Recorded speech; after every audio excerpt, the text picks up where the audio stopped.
मंगल करण वीतराग विज्ञान। नमो ताहि जाते भय अरहंतादि महान।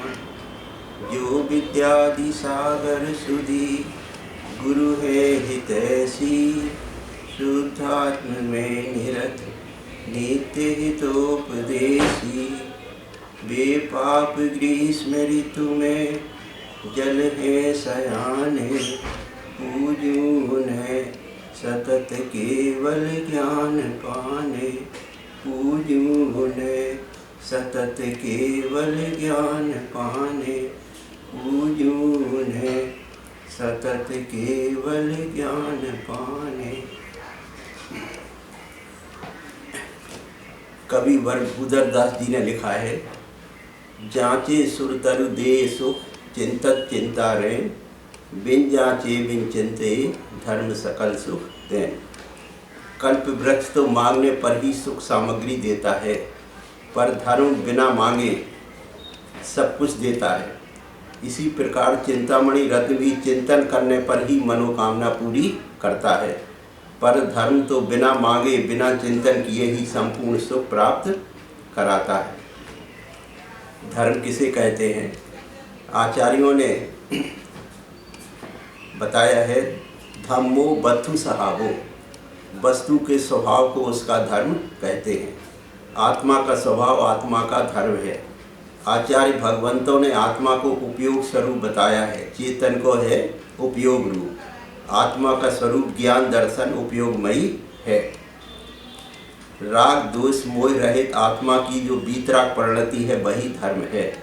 इस वीतराग धर्म को समझने के लिए धर्म के 10 लक्षण बताए हैं। उत्तम क्षमा, मार्दव, आर्जव, शौच, सत्य, संयम, तप, त्याग, आकिंचन और ब्रह्मचर्य। धर्म का पहला लक्षण है उत्तम क्षमा। आत्मा की स्वाभाविक परिणति का नाम क्षमा है। अपनी आत्मा के स्वभाव में स्थिर रह जाने का नाम क्षमा है। व्यवहार में क्रोध के अभाव को क्षमा कहते हैं। प्रतिकूल समागम मिलने पर भी विकृत परिणति का नहीं होना, खेद खिन्नता का नहीं होना क्षमा कहलाती है। अनुकूल व प्रतिकूल दोनों परिस्थितियों में कसाय से जीव उद्वेलित हो जाता है। अनुकूल परिस्थिति में भी कसाय जगती है और प्रतिकूल परिस्थिति में भी कसाय जगती है। अनुकूल परिस्थिति में मान और लोभ कसाय हमें विकृत बना देती है। प्रतिकूल परिस्थिति में क्रोध और माया अशांत बना देती है।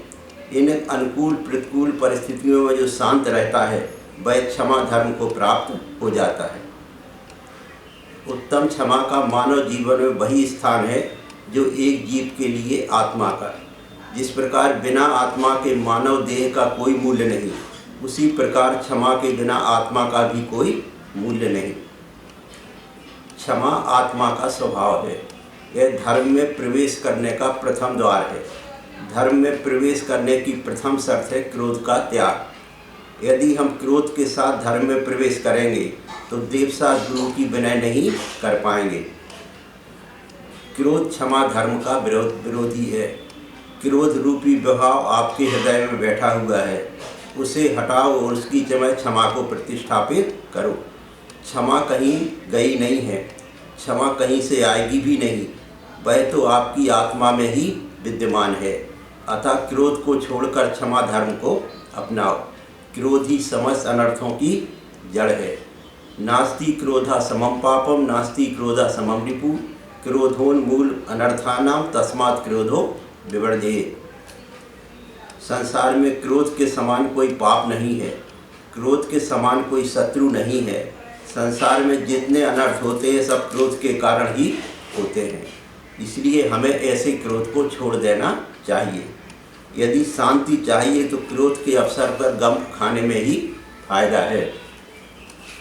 गम खाना, न हाकिम पर जाना न हकीम पर जाना। कम खाओगे तो बीमार नहीं पड़ोगे और गम खाओगे तो लड़ाई झगड़े नहीं होंगे, वकील के चक्कर नहीं काटना पड़ेंगे। क्रोध आत्मा की ऐसी विकृति है, कमजोरी है, जिसके कारण व्यक्ति का विवेक समाप्त हो जाता है।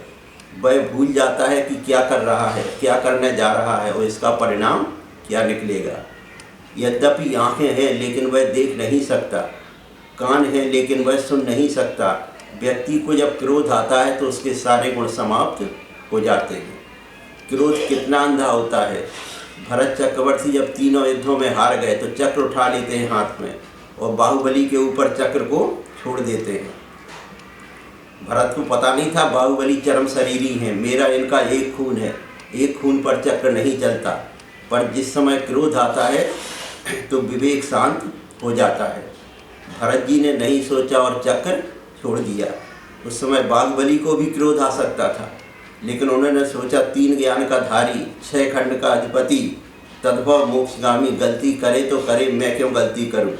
उन्होंने क्रोध के ऊपर क्षमा रूपी ढाल को अड़ा दिया और पंचमुष्टि केशलंच कर मुनि दीक्षा धारण कर ली और आदिनाथ भगवान से पहले ही मोक्ष चले गए।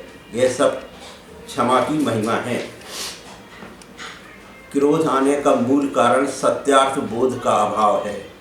विभिन्न प्रकार के विकल्प वही होते हैं जहाँ जीव को भूतार्थ सत्व तत्व का निर्णय नहीं होता। आचार्य अमित गति स्वामी ने लिखा है, स्वयं किए जो कर्म स्वभासु फल निश्चय ही वे देते, करे आप फल दे, अन्य तो स्वयं किए निष्फल होते। अपने उपार्जित कर्म को छोड़कर कोई भी किसी जीव को कुछ भी नहीं देता। ऐसा विचारते हुए हे आत्मन, दूसरा कोई देता है, इस प्रकार की बुद्धि छोड़कर एकाग्रचित्त हो। लोक में भी जो सुख दुख दिख रहे हैं वे सब पुरुष के स्वयं कृत कर्मोदय हैं। बाह्य निमित्त बहुत हो सकते हैं परंतु अंतरंग हेतु तो स्वयं कृत कर्म ही है। निजार्जी तम कर्म विहाय देहिनो, न कोपी कस्यापि ददाति किंचन। कोई किसी का शत्रु नहीं होता, क्यों क्रोध करते हो। न किसी को दुखी करने का कर्तापन लाओ, न सुखी करने का। न किसी के सुख के कर्तापन के अहम में डूबो, न दुख के कर्तापन में डूबो। क्योंकि प्रत्येक द्रव्य का परिणमन स्वचतुष्टय में स्वतंत्र है। न अन्न परिणत होता है, न अन्न से परिणाया जाता है। स्वचतुष्टय में ही परिणमन होता है। विचार अन्येव मनन्य मानसा, परो ददाति विमुंचये सेमु सीम। हे आत्मन, कोई किसी को कुछ नहीं देता, अतः कोई कुछ देता है, इस बुद्धि को छोड़कर शांत चित्त हो जाओ और ऐसा विचार करो कि स्वाकृत कर्म ही मेरा सुख दुख का करता है। अन्य में निज की कर्ता भोक्ता दृष्टि हटाने से ही क्रोध कषाय का अभाव होगा और साम्य भाव का जन्म होगा, तभी चित्र होगा, अन्यथा चित्र का भ्रमण बंद होने वाला नहीं है। चित्र भ्रमण ही कषायों का जीव के भाव भ्रमण का कारण है। भाव भ्रमण से भयभीत पुरुष को क्रोध कषाय को छोड़कर हर परिस्थिति में समता भाव को धारण करना चाहिए। प्रत्येक संसारी जीव में राग द्वेष पाए जाते हैं। ये राग द्वेष ही दुख के कारण है। राग द्वेष की मात्रा और दुख, इन दोनों में सीधा संबंध है। जिनके राग द्वेष ज़्यादा होते हैं वे अपने आप में सदा दुखी रहते हैं। बाहरी सामग्री अनुकूल होने पर भी महादुखी है और जिनके इनकी कमी होने लगती है वे बाहरी अनुकूलताओं के बिना भी सुखी रहते हैं। साधु के पास कुछ भी नहीं है, बाहर सामग्री नहीं रहते हुए वे महासुखी हैं, क्योंकि उनके राग द्वेष की कमी हो गई है। इससे पता चलता है कि जीव अपने राग द्वेष की वजह से दुखी है, ना कि बाहरी परिस्थितियों की वजह से। हमने आज तक सुख प्राप्ति के उपाय तो निरंतर किए, परंतु राग द्वेष के त्याग का, नाश का उपाय कभी नहीं किया। यदि हम राग द्वेष के अभाव का पुरुषार्थ करें तो जितने जितने अंशों में इनका अभाव हो जाएगा उतने अंशों में यह आत्मा सुखी होने लगेगा। वास्तव में राग द्वेष ही दुख है, इनका अभाव ही सुख है और इनका सर्वथा अभाव परम सुख है। राग द्वेष के अभाव का उपाय धर्म मार्ग है। राग द्वेष का अभाव जितने जितने अंशों में हो उतना धर्म है और इसका पूर्णतया अभाव हो जाना ही धर्म की पूर्णता है। किसी व्यक्ति में राग द्वेष की कुछ कमी हो जाती है उसे हम भला आदमी कहते हैं, वह गलत कार्य नहीं करता। और जिस व्यक्ति में राग द्वेष की कमी और ज़्यादा हो जाती है वह साधु कहलाता है। वह स्वयं शांत रहता है और दूसरों को भी शांति प्रदान करता है। उसका जीवन फूल की तरह होता है, जो न केवल स्वयं में सुगंधित होता है अपितु दूसरों को भी सुगंधित कर देता है। और जिस आत्मा में राग द्वेष का सर्वथा अभाव हो जाता है, उसकी शांति, उसका आनंद समस्त सीमाएं तोड़कर अनंत हो जाता है। वह आत्मा पूर्णता को प्राप्त कर लेता है, परमात्मा हो जाता है। सभी को क्रोधादि कसायों को छोड़कर अपने मन को निर्मल बनाने का प्रयत्न करना चाहिए, क्योंकि निर्मल मन में ही निर्मल आत्मा के दर्शन होते हैं। आचार्य योगेंद्र देव ने परमार्थ प्रकाश ग्रंथ में लिखा है, योगिन निज मनसि निर्मले परम दृष्टते शिवा शांता अंबरे निर्मले घन रहते भानु इव यथा स्फुरन। हे योगी, अपने निर्मल मन में निज परमात्मा राग आदि रहित नियम से दिखता है, जैसे बादल रहित आकाश में सूर्य प्रकाशमान होता है। रागेन रंजिते हृदय देवा न दृश्यते शांता दर्पणे मलिने बिंबम यथा एतद् जानीहि निर्भ्रांतम। राग आदि सहित आत्मा में देव नहीं दिखता, जैसे कि मैले दर्पण में मुख नहीं भासता। यह बात हे भव्य तू संदेह रहित जान। यदि सुखी होना चाहते हो तो अपनी ज्ञानानंद स्वभावी आत्मा को जानने का प्रयास करो। आचार्य कुंद महाराज ने समयसार ग्रंथ में लिखा है, ये दमनी रदोलिच्चम संतुष्टो होई लिच्च में दमही ये देण होई तित्तो हो हदि तुहि उत्तमम सौखम। हे आत्मन, तू इस ज्ञानानंद स्वभावी आत्मा में ही नित्य प्रीतिवंत हो, इसमें ही नित्य संतोष को प्राप्त हो और इससे ही तृप्त हो, तो तुझे उत्तम सुख प्राप्त होगा।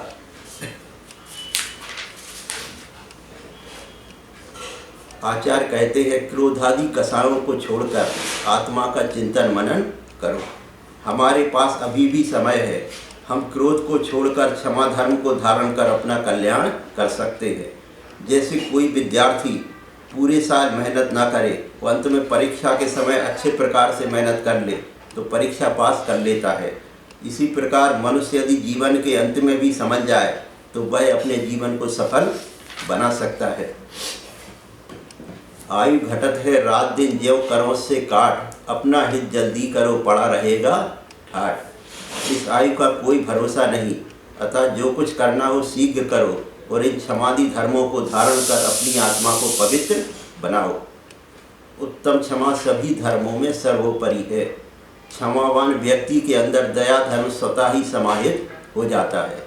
दया का उल्टा है याद। उसको तीन लोक के जीव याद करते हैं और वह तीनों लोकों में पूज्य हो जाता है। क्रोध से सदा अहित और क्षमा से सदा हित होता है।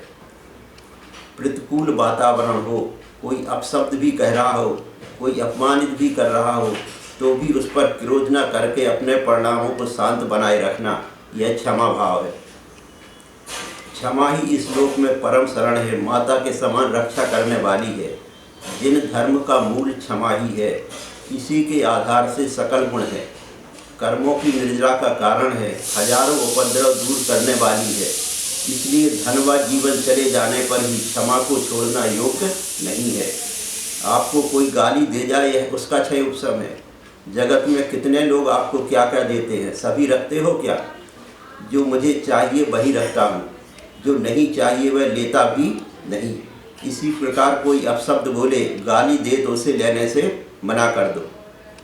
क्षमा एक तप है। अगर कोई गाली देता है या खोटे वचन कहता है तो फिर उसे सहन कर जाए, यह बहुत बड़ा तप है। यदि सुखी होना चाहते हो तो क्षमा धर्म को धारण करो। क्रोध कसाय जगे, क्षमा के परिणाम बने। क्रोध कसाय ना जगे, क्षमा के परिणाम बने तो शांति है। क्रोधादि कसायों का अभाव ही वास्तविक सुख है। कसा का अभाव करने के लिए निज चैतन्य स्वरूपी आत्मा को पहचानना जरूरी है। परद्रव्यों से भिन्न आत्मा का श्रद्धान करना सम्यक दर्शन कहलाता है। सम्यक दर्शन होने पर यह जीव अंतरात्मा कहलाता है। अंतरात्मा का सुख दुख भला बुरा पर से नहीं अपितु अपने से है। वह क्रोधादि कसायों को विकारी भाव जानकर उनके नाश का उपाय करता है। पहले जब बहिरात्मा था तब समझता था कि क्रोध आदि करने में मेरा कोई दोष नहीं, ये तो दूसरों के कराए हैं। परंतु अब समझता है कि ये मेरे पुरुषार्थ की कमी से हो रहे हैं। पुरुषार्थ बढ़ाकर मैं इनका नाश कर सकता हूँ। बाहरी सामग्री का संयोग वियोग पुण्य पाप के उदय अनुसार हो रहा है। उसमें मैं जितना जुड़ूंगा उतनी ही कसाएँ होंगी। ये संयोग आदि मेरे सुख दुख के कारण नहीं है, बल्कि उनमें जुड़ना मेरे सुख दुख का कारण है। सभी को तीव्र कसाय उसके बाह्य कारणों को छोड़ते हुए मंद कसाय में रहकर उनको मिटाने का प्रयास करना चाहिए। क्रोध आदि कसाएं जीव को बर्बाद कर देती हैं। क्रोध के तीव्र हृदय में व्यक्ति को भले बुरे की पहचान नहीं रहती। जगत में जितना भी बुरा नजर आता है वह सब क्रोध आदि विकारों का ही परिणाम है। क्रोध के उदय में सभी की हानि होती है। क्रोध आने के दो मुख्य कारण हैं, एक तो अंतरंग कारण, दूसरा बाह्य कारण। अंतरंग कारण है अनंतानुबंधी क्रोध कसाय का उदय, और बहिरंग में वैसा ही निमित्त मिल जाएगा तो निमित्त मिलते ही क्रोध आ जाएगा। इसलिए ज्ञानी क्रोध के निमित्त से बचते हैं। यदि कहीं कर्फ्यू लगा हो, पुलिस खड़ी हो, पथराव हो रहा हो, यदि आप वहाँ जाएंगे तो या तो गोली लगेगी या पत्थर लगेगा और सिर फूटेगा। अतः कर्फ्यू में गोली लगने से बचने के लिए दूसरा रास्ता अपना लो। यदि वहाँ चले जाओगे तो फंस जाओगे, पुलिस आपको पकड़ लेगी, जेल में बंद कर देगी। तो क्रोध जब आता है तो ज्ञानी बुद्धि बल से बच जाता है। क्रोध थोड़े समय का होता है, यदि उससे आपने अपने आप को हटा लिया तो बच गए, और उसमें आ गए तो फंस गए। अतः उन सब कारणों से दूर रहो जिनसे तुम्हें क्रोध आता है। यदि आप इन कारणों से बचते रहोगे तो क्रोध से बचे रहोगे और उसके दुष्परिणामों से भी बचे रहोगे। अतः बाहरी पदार्थों से दृष्टि हटाओ और अपने चैतन्य स्वरूप पर दृष्टि लगाओ। यह संसार तो मानो एक फल है जहाँ जुआ खेला जाता है। यदि कोई उसमें फंस जाए, दो चार आने दाव लगा दे, तो फिर ऐसी धारा बहती है कि हारे तो खेलना और जीते तो भी खेलना। और खेलते खेलते बहुत हार गए और सोचा घर चलना चाहिए, तो वहाँ जो लोग बैठे हैं उनके वचन व्यवहार ऐसा होता कि वो भागने में समर्थ नहीं हो पाता। तो जैसे वह खिलाड़ी उस जुए के फड़ से नहीं निकल पाता, इसी तरह एक बहुत बड़ी असुविधा है ज्ञान बल पाए बिना। कोई कुछ थोड़ा चाहता है कि इन विषय कसायों से हट जाऊं, लेकिन यह सब एक ऐसा वातावरण है कि बहुत चाहने पर भी वह हट नहीं पाता। तो इस संसार के इस जुए वाले हार जीत वाले अड्डे से हटने के लिए आत्मा का हित करने वाली इन क्रोधादि कसायों को सदा के लिए छोड़ देना चाहिए। पंडित टोडरमल जी ने लिखा है, अज्ञान के कारण जब तक हमें पदार्थ इष्ट या अनिष्ट प्रतिभाषित होते रहेंगे तब तक क्रोधादि की उत्पत्ति होती ही रहेगी। किंतु जब तत्वाभ्यास के बल से पर पदार्थ में इष्ट या